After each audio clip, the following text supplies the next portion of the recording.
à la découverte de la biodiversité sur les réseaux SANEF et SAPN. Aller-retour. On ne s'en rend pas forcément compte, mais en traversant des forêts, des prairies ou même des champs, les autoroutes coupent en deux le territoire de nombreuses espèces. Un peu comme si une autoroute passait au milieu de votre maison. Le problème, c'est que ces animaux ne peuvent plus rejoindre l'autre côté de leur territoire. Ou alors, à leurs risques et périls. Pour éviter les accidents et permettre aux animaux de retrouver tout leur territoire, SANEF installe pour eux des passages. Il s'agit soit de tunnels, soit de ponts qui permettent aux animaux de traverser l'autoroute. Ces passages sont spécifiques pour chaque espèce. Les crapauducs permettent aux grenouilles et aux crapauds de traverser sans risque, d'autres sont installés pour les musaraignes, les mulots ou voire même des chats sauvages. Ces passages dédiés à la petite faune sont très utiles.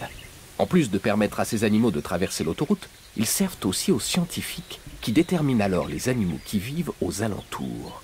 Pour les repérer, ils ont plein d'astuces. Ils mettent du sable à l'entrée et à la sortie pour étudier les empreintes, ou ils installent des pièges à poils. Il s'agit d'un petit tube tapissé de scotch dans lequel on dépose de la nourriture. La musaraigne ou le mulot, attiré par l'odeur, passe dans le tube et laisse des poils collés sur le scotch. Rassurez-vous, ça ne fait pas mal du tout. Les scientifiques peuvent alors les étudier pour savoir de quelle espèce il s'agit. Malin, non ? Retrouvez toutes les chroniques biodiversité sur sanef.com.